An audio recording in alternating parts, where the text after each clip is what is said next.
Look. nakalagay, present this in figures, chart, I-ano mo na lang. model, image, or rather than text. Okay? So, meron po. So, for example, meron kayong picture ng mga babae. Ano ba sa inyo sa akin? Ay, mga babae may PCOS. Okay, yung pathophysiology ng PCOS. Yun ang nakalagay dito for example. Okay, or, for example, yung mismong screenshot ng article. Yan, ito yung, kapag sa Elsevier, yung mismong title page nila. So, it's up to you. We're giving you the freedom. How would you visually present it? So, wag lang text. So, ito, i-delete nyo lang ito, tapos papalitan nyo na siya na figures. Okay? David, volume. Naka sa bahay. Okay? Next. So, ano yung associated problems with your corporation? For example, because is often associated with, okay, difficulty in pregnancy, okay, weight issues, okay, and then other physical symptoms that affects the quality of life of a woman. So, pwedeng ganyan, no? So, ano yung health-related problems ng inyong issue or ng inyong population of choice. Okay? So, ganun din dapat yung pagkakasulat niya sa inyong manuscript. Okay? So, dito, okay, importante pa rin na i-link nyo siya sa global and local prevalence and incidence. So, again, pwede siya naka-picture, no? So, either figure, chart, model, image, rather than text. Okay? Tapos, last would be the issues. No? So, for example, binibigay natin yung Tai Chi exercise. Tai Chi exercise has been found to be effective in addressing the following concern. However, so meron yung black spot. However, its effect on sleep quality is not well researched. May blind or blank spot. Okay? Boxing dito yun, di ba? Tama ba? Okay. Boxing therapy is utilized, for example, in musculoskeletal management. However, its effectiveness on stroke individuals has, ano ba ito? Contradicting result. Kasi meron ka, black and white spot. Tapos isa-side nila. Again, dito mga anak, no? Trends, problem, tsaka issue, i-limit nyo lang sa 2 sentences yung pag-represent. Okay? Kasi 10 minutes na kung mag-represent. Okay? Tapos dito, mga anak, itong section na siya, kukunin nyo to ha? Itong section sa taas, ilalagay nyo lang, the main objective of the study is to determine the effect of your IV on your D. Okay? So, plakado na yun, ha? Okay? Next. Sa problem statement, mga anak, no? Ilagay nyo na dito yung inyong descriptive tsaka predictive questions. Okay? So, yung predictive tsaka descriptive question, pwede nyo lang i-list down. Okay? Basta yung font size, wag lang masyadong mag-iba. So, for example, pwede nyo siyang i-column o kaya liitan na lang yung ibang kaya itong column mag-use sa may profile. Alright? Tapos, sa hypothesis, di ba yung pagkakasulat nyo ng hypothesis sa inyong paper, okay, yan yung statistical hypothesis. Pero inalagay natin ninyo sa presentation ito na. Uy, nakas ko yung pang dyan. Okay? Iibahin nyo lang yung sentence, no? So, for example, ito yung kanyang IV, tapos ito yung DV. Okay? So, this study hypothesized that. Okay? Itong exercise na to, okay, nagagawin nyo for how many weeks will improve the sleep quality. David. Okay, will reduce the, or shall improve the QOL. Will improve the upper extremity function. Will improve the lung space, mobility. Will improve the, will reduce the symptoms pala. Okay? So yung po ha, is, Yung weeks na page talaga, no need na to how many yung frequency. Yes. okay na po? May tanong pa po. Okay? Pagdating ito anak sa conceptual framework, mamili kayo ng tatlong conceptual framework concept, model, principle that is applicable to your research. Meron naman na kayo yan. Diba? Okay, again, i-present nyo siya as figure, one framework on each slide. So ito i-duplicate ito. Ha? Example, the biopsychosocial model of international classification of function, disability, and health will explain the association of the following confounding variables on the dependent variable. The ICF model will explain that when you address the symptomatic problems of an individual and the bodily function, okay, it will influence the improvement of the activity level and participation level of the individual. So kung paano nyo siya gagamitin. Okay? Sa panghapon yung may gumamit ng technology. For example, gumamit tayo ng technology. For example, mga application. No? The technology acceptance model explains that, okay, there is the possible clinical effect of, let's say, an active arcade in improving the, okay, DB among your population.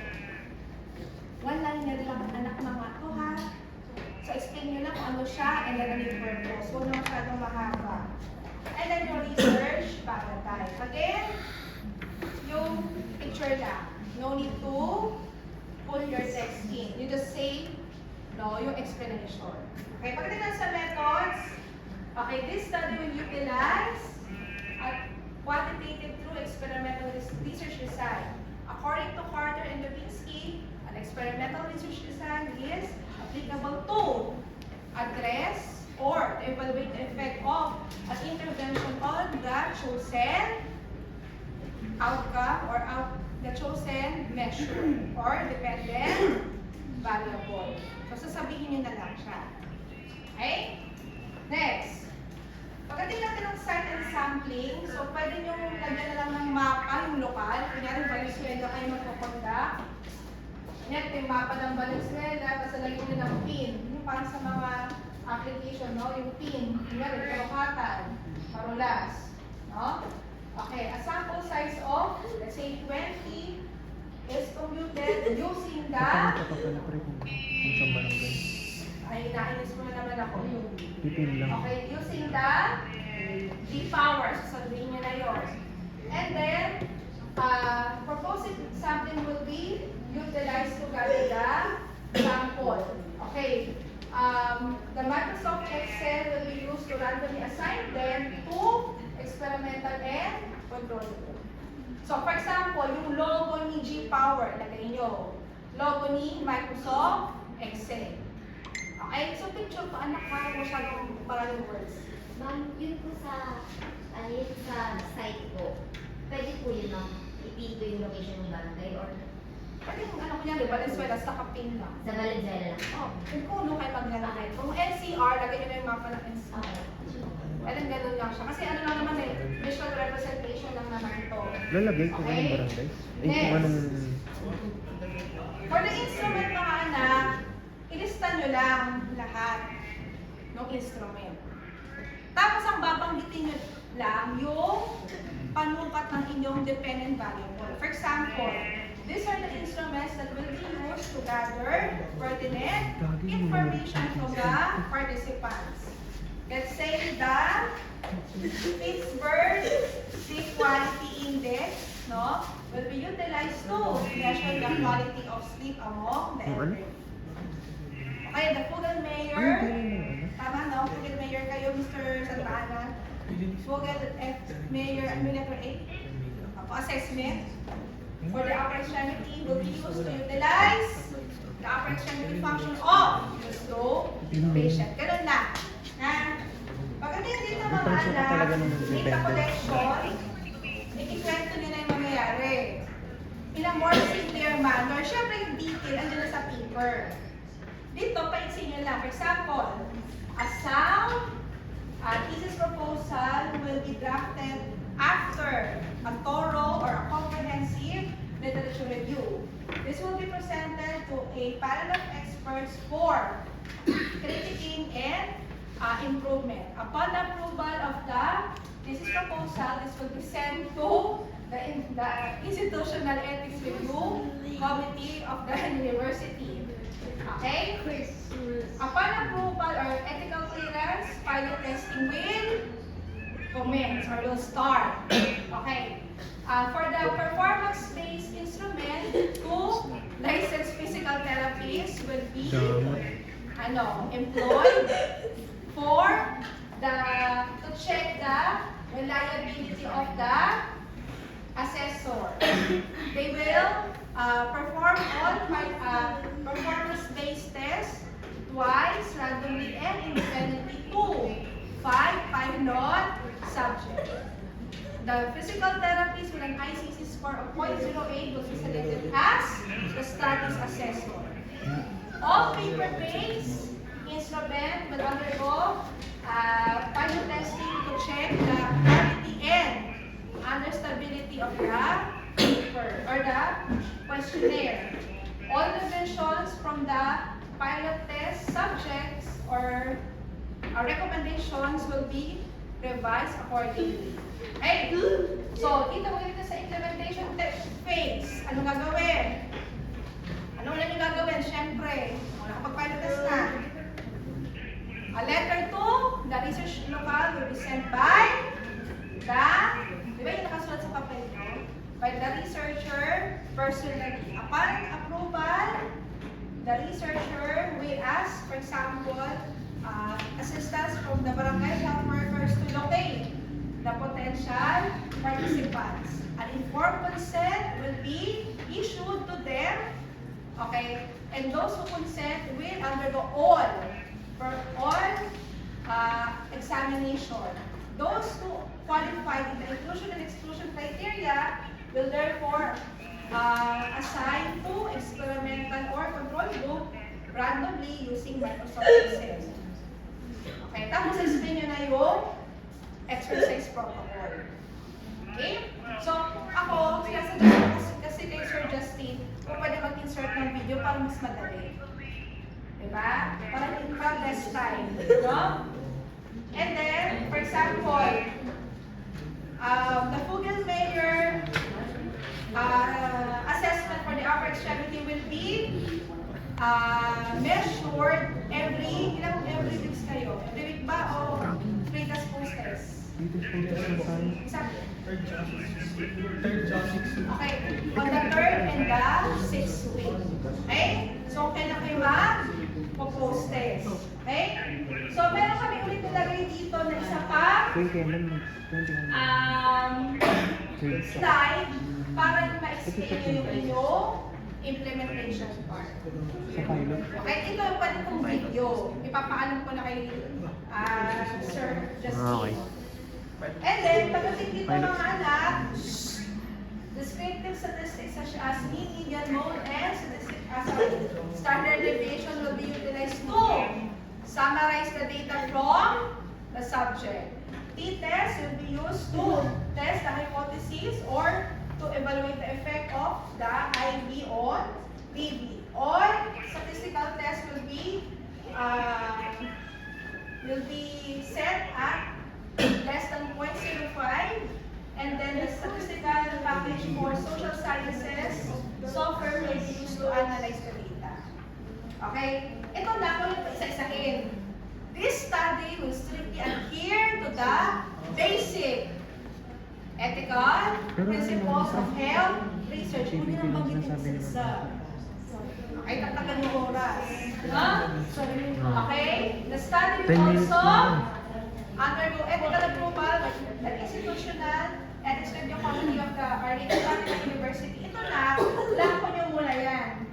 Kasi wala pa naman kayong IERC number. Once na pumasa kayo sa defense, Sa finals naman, ipapasa natin siya sa IARC. Okay? So, December 5, that will be your final defense. Revisions, the following week.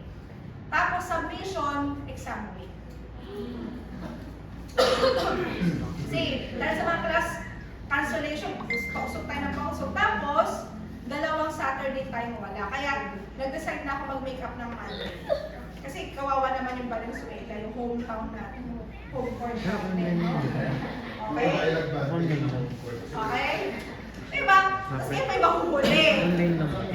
Next week wala tayong paso. Pa-30. Tapos, Bonifacio na yun. Walang paso. Tapos, December 7, baka, hindi ko sinasabi walang pasok ha. December 7, baka i-cut yung class. Dahil Fatima University Christmas party for employees. Usually, inakat siya half day. Okay? Look, kasama ka. So, hindi ko alam pala. Ano na lang po tayo? Sir, sir. 7 wala. Kasama daw po si Luke. 14. Employee. Kasi magsasabit na kayo sa IRC. 5 defense.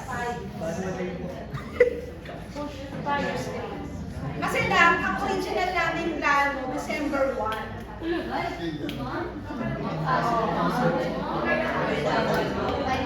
ano ko naman dyan, ang isip ko, masyadong maiksi yung preparation day.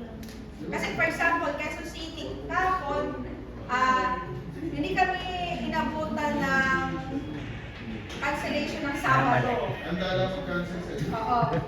So, last week, pwede ko ngayon, 15, nakapag-defense kami ng face-to-face. Kaya kahapon, nag-prepare na kami for defense. So, walang problema with QC. Yung sa inyo kasi Sabado, hindi tayo nakapag-defense na Dapat sa'yo yung face-to-face. face-to-face. Di ba bawal lang may assessment na? Kaya ang ginawa lang natin, Sir Ian, yung paper pa lang yung may grade nyo, wala pa individual grade. Okay? Sige. Last, sa reference, no? So dito mga anak, all references should appear on this slide only. Pwede nyo i-duplicate kung marami. Okay, make sure this is the APA 7th edition format. For the whole presentation, please do not change or add any section. Huwag nyo papalitan ng mga template. So, pwede kayo mag-duplicate, kunyari, yung sa may theoretical framework. Pwede mag-duplicate. During the defense, wala kaming hawak na manuscript. Bawal na. Okay? Bawal lang po. Kaya dapat, kaya nga, since Monday, meron pa tayong isang araw pag-practice. Okay? Kaya pinilit ko talaga 25, magme-makeup ako sa Valenzuela. Kasi kako, at 30, hindi naman mag-practice kaya 30. At yung 30, alam nyo na yun sa mga preparation time nyo. Okay? Sige po. O kaya ngayon, listen, after na QAP ninyo, dismiss na kayo para meron na kayong time gumawa tsaka doon sa mga correction sa paper. Kasi wala na tayong time, ang hinahabol ko yung oras. No? Pero kung nakapag-defense tayo ng fake live last Saturday, ngayon sana, preparation tayo kaso. Ito magagawa. Magawa na ng paraan. O ngayon, yung defense, yun na lang, kasi ano lang yun, Q&A na lang, yun na lang sa PowerPoint. Oh my God. Sige.